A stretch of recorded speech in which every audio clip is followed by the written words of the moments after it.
pasa? Jorge es geólogo, pero además también es ex convencional constituyente de la hasta ahora única redacción que tiene la Constitución de la provincia de Tierra del Fuego, uno de los 15 hacedores de nuestra Constitución. Jorge, gracias por estar aquí en el estudio con nosotros. ¿Cómo le va? ¿Qué tal? Bueno, gracias por tu interés, gracias por la invitación. Han pasado casi 25 años de la redacción de la Constitución y bueno, para mí es un honor que primero haber sido miembro de la Convención Constituyente y que ahora haya alguien que esté interesado en lo que yo pueda llegar a decir. Sí, por supuesto, ¿cómo que no? Jorge, bueno, la pregunta obligada es ¿qué opinión tiene de esta búsqueda que está haciendo el oficialismo, el gobierno de la provincia, a partir de una ley que se votó en diciembre del año pasado, que le da la potestad al gobernador de hacer un llamado para modificar justamente esa Constitución que tenemos hace 25 años? El problema es que ¿por qué se quiere modificar la Constitución? En realidad, ni siquiera esta sociedad que integramos todos hemos llegado a conformar todas las instituciones que están esbozadas en la Constitución provincial. Hay artículos de la Constitución que nunca fueron puestos en funcionamiento. Hay artículos, muchos de los puntos y artículos de la Constitución que nunca fueron reglamentados. Y entonces, ¿no sería conveniente que primero nos pongamos, las autoridades y los habitantes de esta provincia, nos pongamos de acuerdo para primero poner en funcionamiento y en plenitud nuestra Constitución antes de buscar aventuras en el diseño de una supuesta nueva Constitución que, a juzgar por las opiniones que se escuchan de los funcionarios del gobierno provincial, poco más o poco menos, estas reformas vendrían a solucionar todos los problemas de la Tierra del Fuego en forma instantánea. No es así. Además, yo me siento agraviado. Yo tuve una participación muy intensa en la Convención Constituyente. Fui el convencional que más veces hizo uso de la palabra, es decir... Ok, no tenía ese dato. Es decir, contando, ¿no? Sí, las sí. veces en la versión completa de todas las sesiones. Fui el convencional que más veces pidió hacer uso de la palabra para intervenir en el debate. Y en algunos casos, concretamente en aquellos que tienen que ver con los recursos naturales, con el medio ambiente, con el cambio climático y esas cosas que planteó nuestra Convención Constituyente, yo fui el autor de esos textos. Esos textos que luego fueron replicados en la reforma de la Constitución Nacional del año 94.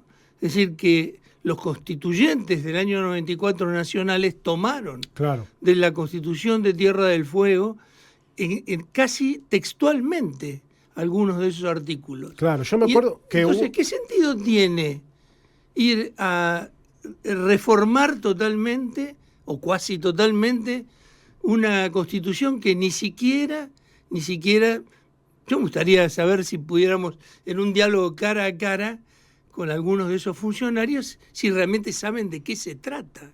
Claro. Yo me acuerdo, haciendo referencia justamente a estos artículos que inspiraron la reforma, o algunas cuestiones de la reforma del 94, me acuerdo que durante muchos años, cuando uno escuchaba a dirigentes políticos de Tierra del Fuego hablando de la Constitución de Tierra del Fuego, lo decía con orgullo, decía Tierra del Fuego fue una provincia de avanzada, con un montón de estatutos y de cuestiones que se planteaban en la Constitución que después fueron tomadas. Y en el último tiempo eso cambió, si se quiere, el discurso imperante cambió a la Constitución necesita una actualización. Antes de entrar a los motivos, lo que usted entiende cuáles pueden ser los motivos, me gustaría si usted puede, en 2 o 3 ejemplos nada más, contarnos qué es eso que todavía está pendiente de la Constitución, cuáles son las cuestiones que todavía se podrían haber implementado en estos 25 años y no se implementaron. Tendría que tener uno la Constitución en la mano para sí, poder pero fijar. no, alguno que usted se acuerde nomás, ¿no? El Consejo Económico Social, nada más ni nada menos. Llevamos 25 años en que se declaró viable la creación del Consejo Económico Social para la Tierra del Fuego. Y nunca los sucesivos gobiernos encontraron el tiempo y la oportunidad para ponerlo en funcionamiento. Bueno, eso y en sí mismo, para mí, que fue uno de los que defendió la creación de ese consejo, no es ni más ni menos que un agravio, porque aquellos que no pusieron nada de sí para poner en marcha esas instituciones, hoy parecen considerarse habilitados en pontificar sobre cosas que probablemente ni siquiera nunca entendieron bien de qué se trataba. Claro. Estamos con Jorge Rabasa aquí en el estudio, ex convencional constituyente provincial, además es investigador, geólogo. Jorge, ¿usted cuál entiende que son los motivos? Si no es modernizar la Constitución, ¿cuáles son los motivos? Antes que nada tenemos que recordar que la visión de los constituyentes fue muy clara al incluir un artículo donde dice que la Constitución puede ser reformada y establece claramente cuáles son las condiciones, ¿no? Que pueden ser un número pequeño de artículos y eso puede ser votado por la propia legislatura. Claro, eso sería tipo enmienda, ¿no? Lo hace, claro, hacerla fácil. Es decir, nunca hubo la intención por parte de los constituyentes de perpetuar instituciones ad infinitum. No, para nada, todo lo contrario. Entonces, que de golpe aparezca esta necesidad de que hay 70 artículos que hay que volver a repensar, evidentemente yo no creo que eso pueda ser cierto. A mí lo que me parece es que aquí hay una gran capa de hojarasca que nos está impidiendo ver cuál es la motivación real para la modificación de la Constitución, que es nada más el artículo que dice que el gobernador y el vicegobernador solo pueden aspirar a una reelección. Y eso es muy claro. Además porque ha sucedido en distintos ámbitos políticos, tanto provinciales como nacionales en nuestro país. Y de hecho la modificación de la Constitución del año 94 se hizo porque Menem necesitaba de alguna manera modificar las cosas para poder seguir siendo el presidente de la nación. Claro. Entonces es muy simple para mí. Esto es nada más que modificar la Constitución porque hay alguien que quiere ser gobernador cuando la Constitución no se lo permite o intendente cuando la Constitución tampoco se lo permite. Jorge, esa puede ser una opción, que es modificar directamente ese artículo. Yo entiendo que eso no está entre el decálogo de artículos que quieren modificar, pero una vez que la convención se constituye, ya después entiendo que a partir de ahí tiene también la posibilidad de plantear sus propias reglas de juego. Ahora, lo que hablaba el otro día con un analista... Estoy totalmente de acuerdo, porque una vez que la convención se reúne, es soberana. Claro. Chau pichi. Claro. Se terminaron, andá a llorar a la iglesia. Claro. El otro día, de todas maneras, me decía un analista que para poner nombre y apellido, de lo que estamos hablando es de la posibilidad del gobernador Gustavo Melella de presentarse por un tercer mandato consecutivo, es que solo con el llamado, y que por lo tanto a partir del llamado se va a elecciones, se eligen los convencionales que se eligen y se resuelve las modificaciones que se resuelvan, pero solo con el llamado, Melella ya estará habilitado a hacer una presentación judicial, como se ha hecho en tantas otras oportunidades, para que la justicia le convalide que al ser una constitución nueva o en un determinado porcentaje, una redacción nueva, pueda presentarse por lo menos un mandato más. ¿Usted entiende que eso puede ser así o que deberían darse otros pasos? Si eso es posible y la Suprema Corte, el Superior Tribunal de Justicia de la provincia, lo acepta, bueno, para eso están las instituciones. Yo creo que eso daría comienzo a una serie de desquicios institucionales y políticos en la provincia, y me daría muchísima pena que las cosas continuaran en ese derrotero, ¿no? Porque creo que la sociedad fueguina no merece un manoseo de semejante magnitud y que nos llevaría a condiciones, digamos, institucionales que se han dado en otros lugares de nuestro país y en forma realmente vergonzosa. Hay yo no sé si llamarlo polémica. En algún momento hubo alguna diferencia respecto de una interpretación de un artículo, que es el 196, que establece que el gobernador y el vicegobernador, las personas que ocupen esos dos cargos, no están en condiciones, y los intendentes, no están en condiciones de presentarse como convencionales. ¿Por qué digo que hay como una polémica? Porque en algunos sitios, en el sitio, por ejemplo, del gobierno de la provincia, la versión que está redactada del 196 no dice eso.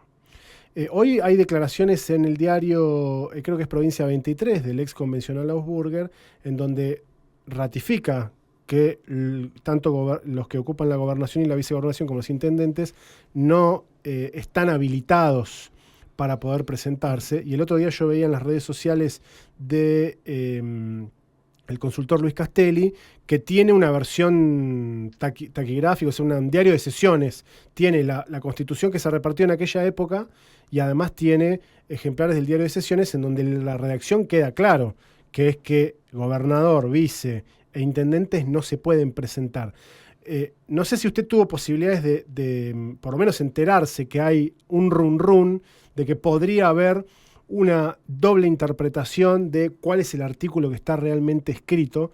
Por eso le consulto apelando un poco a su memoria respecto del 196, para saber un poco o anticiparnos un poco a ver a qué nos tenemos que atener, porque un poco el temor que a mí me da es que se quiere instalar esto, que tenga que haber una interpretación de si el 196 es uno o es el otro, cuando en definitiva la Constitución es una.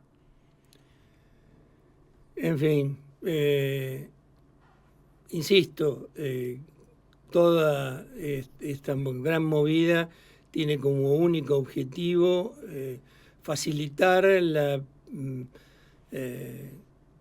permanencia en el poder de aquellas personas que la Constitución provincial sabiamente ya había dicho que no podían continuar detentando el poder. ¿Por qué? Porque el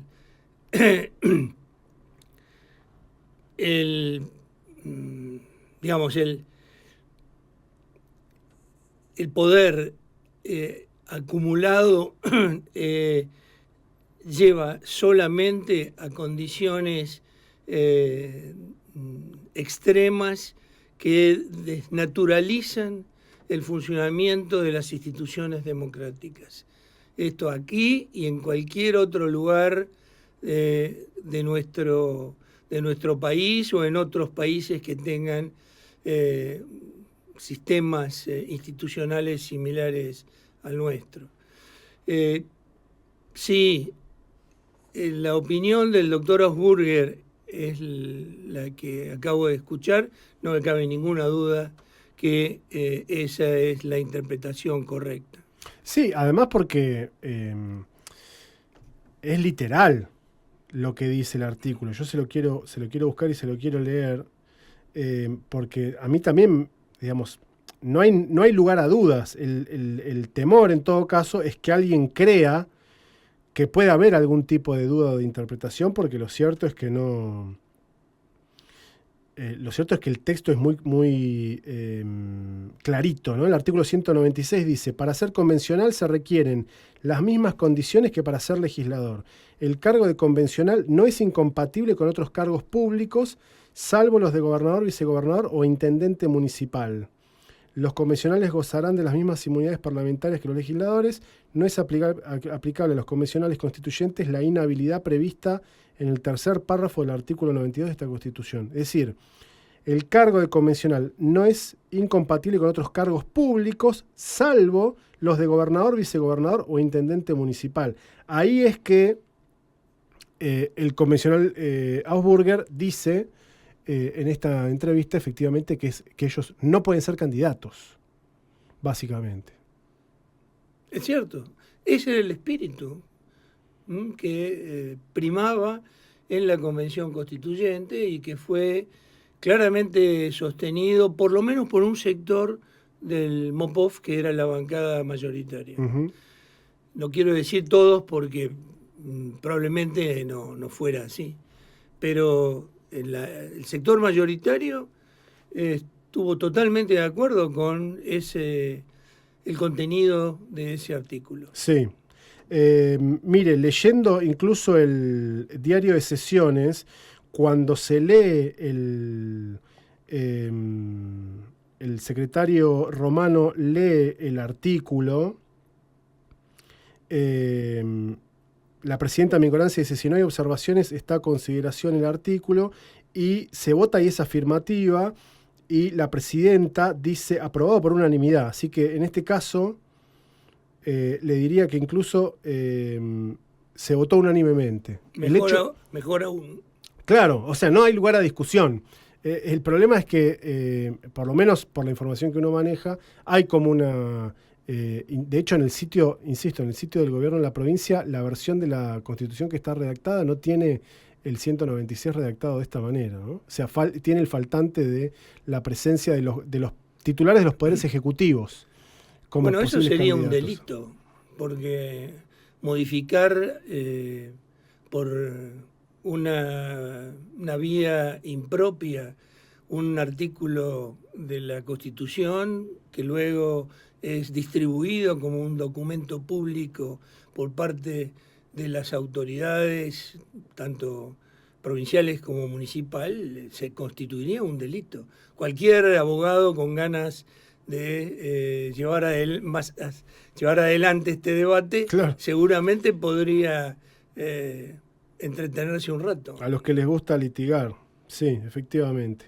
Bueno, Jorge, ¿usted entiende que es un hecho consumado que el llamado, porque en definitiva todavía no lo hizo, cree que puede primar algún tipo de criterio distinto, o que esto es penal cobrado y que se va a llamar? Sinceramente no lo sé. Lo que a mí me preocupa es que si se llega a concretar, se va a estar violando la letra y el espíritu de la Constitución provincial, nada más que para satisfacer los intereses personales de algunas personas que están haciendo abuso de poder y que así como pueden empezar con una reelección indefinida, bueno, en teoría pueden terminar inclusive cuestionando el derecho de la propiedad privada, por decir algo. Sí, sí. Una vez que los que detentan el poder encuentran que es fácil alterar la letra escrita de los documentos que rigen la vida de las personas, no se detienen ante nada. Tenemos muchísimos ejemplos en ese sentido a lo largo de la historia de nuestro país, ¿no? Así que eso sí me preocupa y por eso es que acepté esta invitación para hablar de este tema, para hacer oír mi voz, lo que pienso y tratar de que mi interpretación sobre estos hechos llegue a través de la prensa al mayor número posible de ciudadanos en condiciones de votar para que sepan claramente qué es lo que están votando cuando lleguen a la urna, ¿no? Es una situación realmente muy triste porque hace un año se hablaba maravillas de la Constitución fueguina, ¿no? Cada oportunidad que existía este propio gobierno me mandaron una tarjeta de invitación para un acto para el 1 de junio. El mismo gobierno que está impulsando para hacer un acto conmemorativo de la Constitución y ese mismo gobierno que está tratando de quemar, hacer desaparecer esa Constitución que supuestamente la está, glorificando. La cosa no es así, no es así. Yo creo que esas mismas personas, cuando asumieron sus cargos, juraron por la Constitución provincial. Yo creo que hay que buscar un poquito en los medios gráficos y claro, todos estos pusieron la manito encima de la Constitución. Uh-huh. Después juraron por otras cosas, pero seguro que juraron por la Constitución. Y entonces, es decir, burlar la Constitución por la cual juraron, yo creo que eso también constituye un delito. Y una vez más podríamos recurrir a algún amigote abogado que tenga ganas de decirle a la comunidad qué es lo que realmente significan estas actitudes y estas expresiones de aquellos que intentan burlar el espíritu de la Constitución del 91. Jorge, muchísimas gracias por haber venido hasta aquí, hasta el estudio, a charlar con nosotros. Al contrario, ¿puedo decir algo más? Lo que usted quiera, por favor. Porque esto muy poca gente lo sabe. En la Constitución, la Convención Constituyente del 91, cada bloque partidario, perfectamente bloques partidarios, tenía el derecho a presentar un proyecto de constitución. Ajá. Uno propio, íntegro. Uno propio. Como el MOVOF tenía mayoría absoluta, quedó claro que eso se constituía en un hecho, digamos, un gesto político y nada más, porque se sabía que se iba a discutir, el debate iba a ser solo sobre el proyecto del MOVOF, lo cual era obvio. Pero nosotros presentamos con Pablo Blanco, nuestro pequeño bloque de 2, presentamos un proyecto completo de constitución provincial que incluía, por primera vez en la historia argentina, un sistema de gobierno parlamentario. Provincial parlamentario. Sí, mira, como los sistemas de gobierno que hay en los países de Europa Occidental. Sí. Bueno, por supuesto, eso solo quedó para el registro histórico, pero lo hicimos gracias a que trabajó con nosotros el doctor Carlos Balbín, uh-huh, muy prestigioso constitucionalista de Buenos Aires, doctorado en la Universidad Complutense de Madrid, uh-huh, y él fue el que nos impulsó y nos ayudó en la producción de ese proyecto de constitución. Pero tanto que nos quejamos a veces de que nuestro régimen de gobierno es excesivamente presidencialista, lo habrás escuchado más de una vez, claro. Eso. Bueno, modestamente nosotros, para el registro histórico, intentamos demostrarle a la comunidad que había otras posibilidades de desarrollo institucional. Hubiese sido una experiencia muy particular, ¿no? Porque hubiese sido la única provincia con un sistema de funcionamiento parlamentarista en un país presidencialista y en donde todas las gobernaciones son no sé cómo, no sería presidencialista, sería gobernalista, ¿no? Sí, digamos, esencialmente unipersonales. Unipersonales, claro, ¿no? claro. Con gobernadores. Donde hay uno que tiene la lapicera. Sí. Es decir que 25 años después seguimos estando muy orgullosos de haber hecho esa presentación, haber dejado ese mojón que quizás alguien en alguno de los siglos venideros retome esas ideas y las lleve a la práctica. Jorge, gracias de nuevo. No, al contrario, muchísimas gracias por tu invitación. Jorge Rabasa, ex convencional constituyente de la provincia, además un hombre de las ciencias que hace su aporte hace muchos años también en el CADIC, en el CONICET. ¿En la universidad sigue siendo docente investigador de la universidad? No, yo estoy retirado. Ya está retirado. Gracias de nuevo.